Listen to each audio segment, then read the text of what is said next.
friends, what is up? How's it going? Hello. Today we're continuing on with the tips for new riders. This is volume 2, and this one will be starting off with tip number 12. Okay, the first tip is mirrors. You need to use your mirrors to find out where all the players are. Who's behind you, who's on your left side, your right side. If you're on a freeway, if you're on a double lane road, you always want to know where people are. And sometimes maybe you can see a motorcyclist coming to a stop at a red light or stop sign or something like that, and their head is bobbing back and forth from left to right. It looks kind of odd, but typically what they're doing is watching, you know, who's coming up behind them and making sure that car doesn't rear end them or something like that. But yeah, head on a swivel, as they say. And in fact, some insurance companies will give you a discount on your car insurance if you have the MSF course under your belt and you have a motorcycle license. Because believe it or not, riding a motorcycle makes you a much better driver. Riding a motorcycle makes you hyper aware of everything around you, and that's, you know, one of the pleasures about motorcycle riding is the fact that you're out in the open. You're not surrounded by a cage, and you can really be part of your environment as you flow through it. That's something you don't get when you're riding in a car, driving a car. You're just kind of in that cage, so you don't really think about these things. But for myself, I noticed big time once I got my license, my motorcycle license, and started riding for a while. I noticed that I was much more aware, when I was driving the car. So use the mirrors. Use your mirrors. Okay, number 13. Lucky number 13. Ride your own ride. I'm sure you've heard this before if you're, just bought a motorcycle or looking to get one. Lots of YouTubers and motorcyclists talk about this. So when you go on a ride with friends and you're just starting out, you're trying to build your confidence up. If you've never ridden before, that's a big one. And also trying to get used to the bike and its intricacies. What kind of brakes does it have? How fast does it stop? How fast does it go? What's the clutch like? And you're just trying to feel all kinds of things out on the bike. So ride your own ride really means, ride at your ability. If your friends are doing wheelies and, going 30, 40 miles over the speed limit, don't try and keep up with them, because that's just asking for a disaster to happen. So my suggestion is get used to your bike on your own. Don't ride with friends, even if they are nice. Just go around your neighborhood, get used to the bike's seating position, throttle, and everything, and build up your confidence levels. And there's different levels of confidence. Obviously, for neighborhood roads are pretty easy because there's not a lot of traffic. There's single lane. There's lots of stop signs. That'll give you some good practice with stop and go. Speed limits are typically 25 to 40 miles an hour at most. And then beyond the neighborhood, then there's the double lane major roads that connect different towns, and those are usually 50 to 60 mile an hour speed limits. And then there's of course the freeway that's 65 to 80 miles an hour, depending on where you are in the country and the world. And you got to build up your confidence levels for each one of those. I know the highway was, when I first started riding, the highway was pretty scary for me because I had a really crappy bike. The alignment was definitely off, because once I got over 50 miles an hour, it'd start to shake really bad. It was an old Yamaha I think it was called an XS400, I think it was. And it was like crap brown color. And it didn't like going much over 60 miles an hour without feeling like it was going to fall apart and crash. So that was not a fun experience. But if you got yourself a brand new bike, you shouldn't be shimmying and shaking around like that. But you definitely have to build up your confidence on the highway. Benefit of the highway, of course, is the fact that everyone's going in the same direction, or they should be anyways. There's no intersections, and that's where a lot of accidents happen. Okay, number 14. This is a big one. Buying a new bike, starter bike or the bike you want. Which one do you buy? A lot of factors in there, a lot of debate online about this. I'll use myself as an example. I had experience before buying this bike, but that experience was many years ago. But it kind of like riding a bicycle. Once you know how to ride a motorcycle and, you know, coordinate throttle, clutch, and shifter, you kind of don't forget. But I bought the bike I wanted. But my thinking was that within 6 months I was going to be bored because the bike didn't have enough horsepower, didn't have enough torque, and I would be looking to sell now a brand new bike that's only 6 months old, and you know, losing the money on that transaction and the time and all that. So I just said, you know, screw it, I'm just going to buy the bike I want. Now, having said that, I'm also an older rider, so I'm, you know, over 50 years old. My ego is pretty much gone.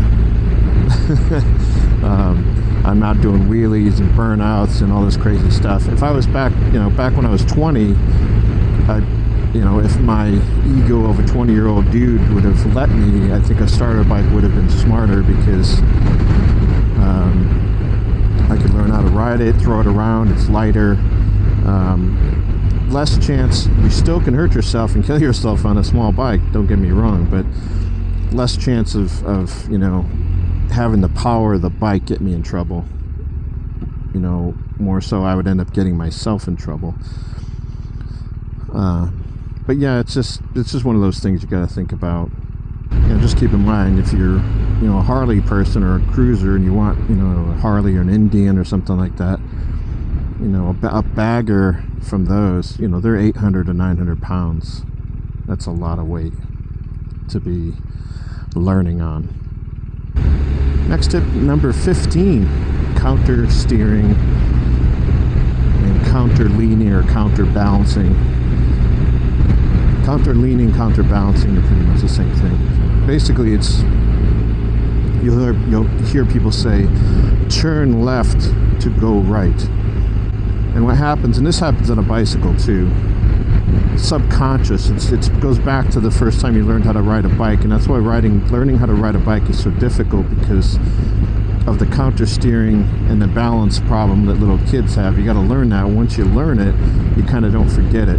So here, I'll try and explain as best I can. So if you want to turn to the left, what happens is you're going to end up turning the bars a little bit to the right, which puts the front tire pointing to the right a little bit, and so off center, so the tires are not in line anymore. And so what's going to happen is the bike wants to kind of fall to the left a little bit. So again, turning the tire a little bit to the, here, I'll use my hand, a little bit to the right is going to cause the bike to want to fall a little bit to the left. And as soon as the bike falls to the left a little bit, it's now leaning to the left, and you want to go left. So now what'll happen is subconsciously you're going to square the bars and just fall into that left turn, and you're going to now turn left. Same thing the other way. If you want to turn right, you end up turning the tire a little bit to the left, causes the bike to tilt this way, and now your handlebars go back and you're into that turn. So that's kind of counter steering. It's not excuse me, it's just something that, you know, it's the way motorcycles operate. Okay, the more important thing that we're going to talk about is the counterbalancing or counter leaning, and that's very important, especially for street riding and for new riders to understand how that works. Okay, so there's three major riding positions, and it really depends on your speed.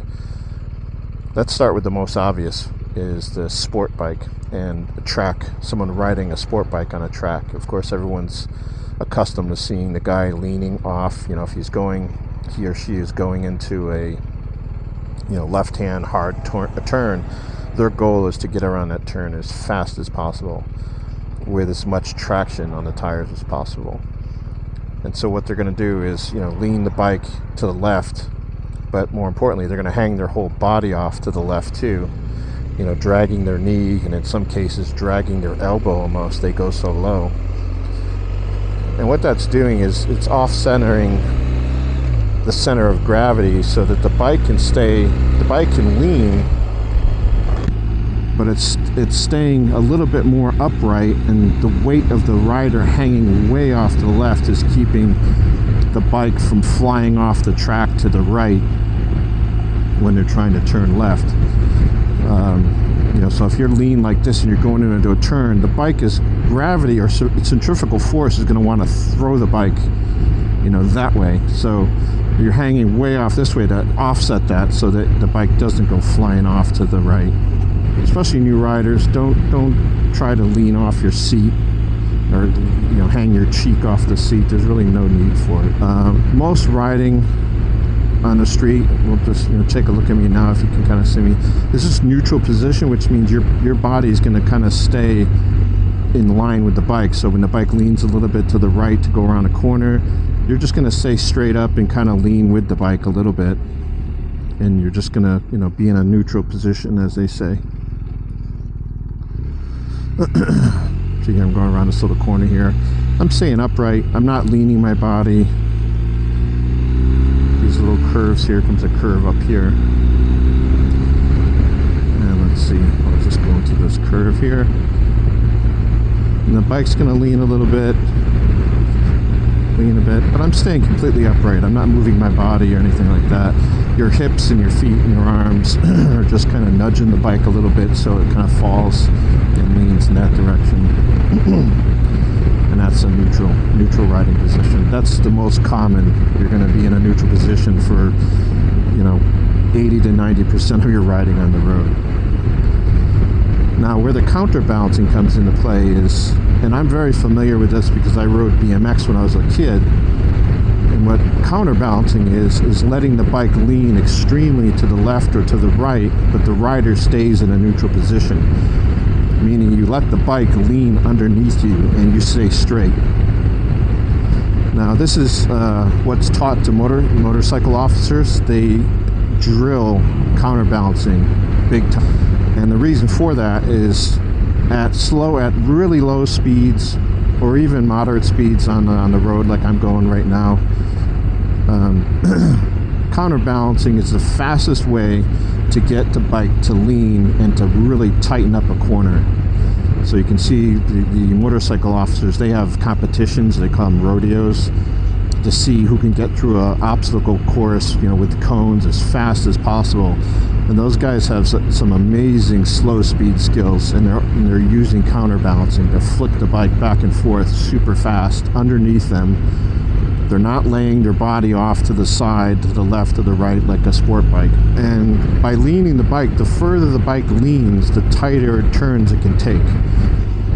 So if you were to get into a big parking lot and walk the bike around, see, I just did it there to really turn a lot faster. But if you were to walk a bike around in a circle with the handlebars turned all the way to the left or right, and just walk around and keep the bike kind of upright, you would make a very large circle. But if you turn the handlebars, you get on the left side of the bike, turn the handlebars, lock them out all the way to the left, and then lean the bike to the left on you, use your body to hold the bike up, but lean the bike over and do the same circle, it's going to be much tighter. So counterbalancing, I think, is something you can practice in your neighborhood or in a big parking lot, and you just go along and kind of let the bike, you do have to have a little bit of speed and let the bike lean underneath you. And where I've used counterbalancing out here on the road is, say for example, I'm on these roads here. This is not the first time I've been on this road. I've been on this road many times, but if this was a new road to me right now, I can't see what's coming up. I can see the turn is going to the right a little bit, but I don't know how sharp. And you come around the turn and you're like, oh man, that's really tight, but you've come in a little fast. What you want to do immediately, of course, is let off the throttle, hit the brakes a little bit, slow yourself down, use counterbalancing. So if it was a left-hand turn and it was tighter than you imagined, instead of going wide, just push the handlebars down, let the bike lean underneath you to the left, and you'll really tighten up that turn, and the bike will go like room. So counterbalancing can help you avoid going wide. So if you're going wide and you're going to go flying off the road, you're going to hit the curb, or you're going to go over the double yellow line, you know, first thing you want to do is slow the bike down, and that's throttle off, light braking, and counter lean. Just, you know, push those handlebars down to really tighten the bike up on that turn. Okay, tip number 16. But the hardest part about riding a motorcycle is slow speed. So from 0 to 5 miles an hour is where a lot of people drop their bikes, trying to do a U-turn, or just didn't put the kickstand down right, or come to a stop sign and grab too much front brake and cause the bike to fall.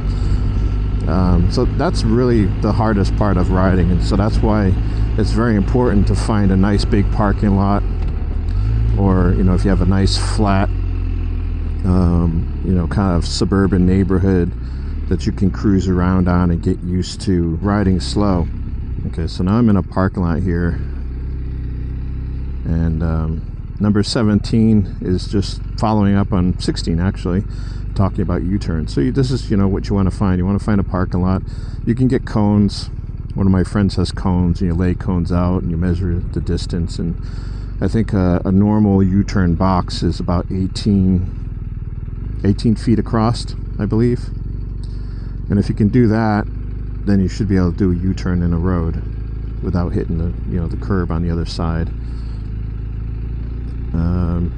Before you start practicing U-turns on your own, I would watch a bunch of YouTube videos. There's a lot of real good YouTubers out there that are focused on slow speed skills.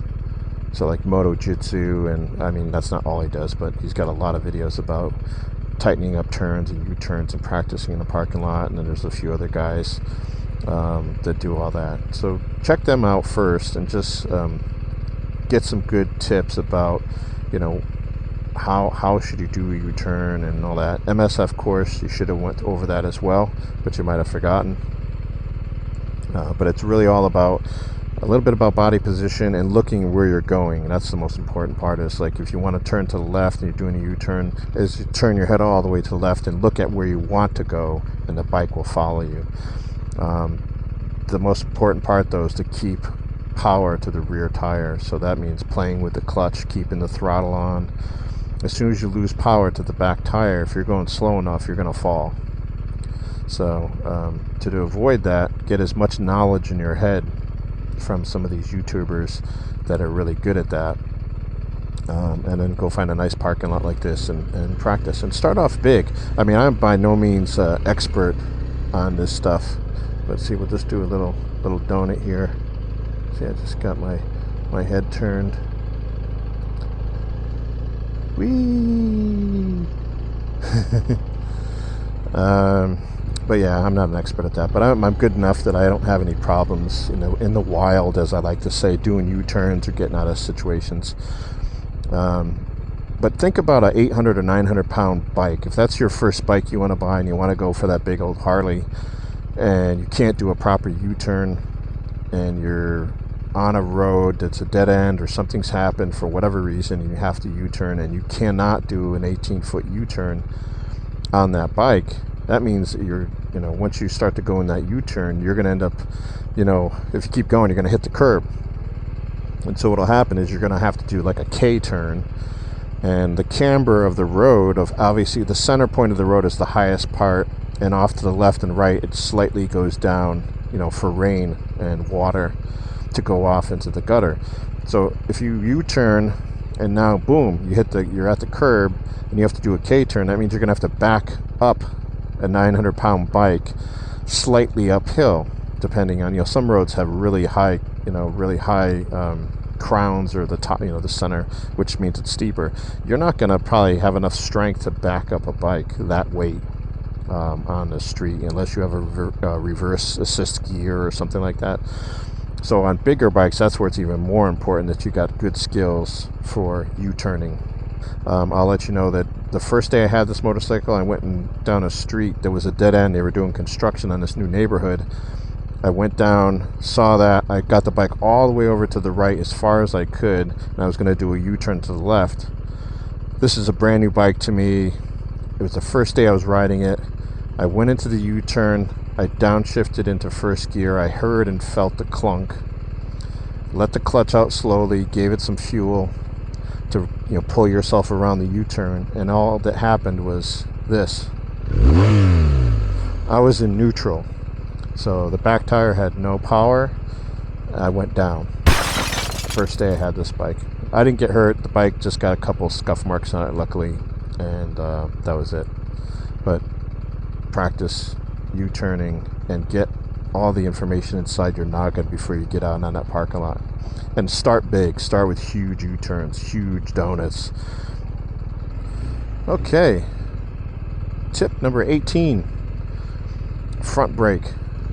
Super important. Number one reason it's important is it's because it's the most powerful brake on your bike. So it's the one that has all the stopping power. The rear brake has some stopping power, but it's more, you use the rear brake more so to modulate speed, and coming to a really slow stop. If you use the rear brake, you have more control. What is that Spider-Man quote? With all that power comes responsibility, or something, whatever. So with that front brake having all that power, you really have to be careful. So again, like I said earlier, bikes like to stay upright. The tires like to stay in a straight line.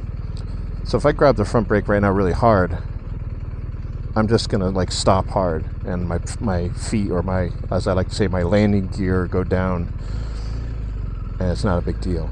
But if I just did that same stop and the tire was turned a little bit to the left, like I was turning like this right now, if I grabbed the front brake like that, I would go immediately down. The bike would go down, I'd go down. So for example, coming to a stop sign or a stoplight, you're going along pretty fast. You let off the throttle, you let the engine brake, or the engine of the bike, slow you down. You downshift, you use the front brake to kind of cut a lot of the speed off. And then as you get closer to that stop, and you're now going 15 miles an hour, something like that, you can start to use the rear brake to bring the bike to a complete stop, and put your left foot down, and you keep your right foot on the brake, and you come to a stop. And that's a very controlled stop. The rear brake, you can kind of slam on it a little harder, and it's not going to cause the bike to fall down. The reason why you fall down with the front brake is because you've got all the momentum going forward, and then you hit the front brake, and all that momentum is built up behind you, wants to continue going forward. So it kind of is a rebound effect, and it pushes on the bike forward. And if the tire is not straight, it's going to push you and make the bike fall to whatever way your tire is turning. You're going to fall down. Okay, number 19. Tip number 19. Again, we're talking about brakes here. We'll go back to the rear brake, because we need that for hill stopping. So there's a lot of things that are going to pop up when you first ride. You did not get a chance to practice an MSF because you're normally on a high school parking lot that's flat or something like that. But is stopping the bike on a hill. Now this motorcycle and some other ones have something called hill start assist or hill stop assist. I think this one, BMW, is called hill start assist. And what happens is I can ride up to a hill, stop the bike with the front brake, squeeze the front brake extra hard, and it will turn on the hill start assist. And what that does is it puts the brakes on. I can let go of the front lever from the front brakes. I don't have to squeeze it anymore. I don't need to touch anything, and the bike will stay in that position on the hill. And then when you're ready to go, and you've got the clutch in and all that, it's in first gear. As soon as you let the clutch out a little bit, and the engine starts to gauge where you're hitting the friction zone on the clutch, the brakes will release and let you go. But a lot of bikes don't have that. It's kind of a luxury, and so what you're going to have to do is use the rear brake.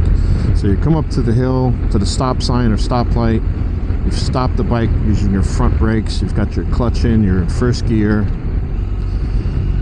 So now you want to stomp down on the rear brake with your foot. So you're going to have your left foot down on the pavement holding you up, the right foot on the rear brake, squeezing it down as hard as you can just to make sure it holds the bike in place. And then you can let go of the front brake, the front lever, so your throttle hand is now free. and that's crucial. You need your throttle hand free to, get you going again. So once the light turns green, or you've cycled through the stop sign and it's your turn to go, slowly let the clutch out, giving it gas. You feel the friction zone, you feel the bike pulling forward a little bit. Just give it a little bit more gas and release the clutch fully, rear brake off, and away you go. Okay, number 20. This is coming to a stoplight or a stop sign.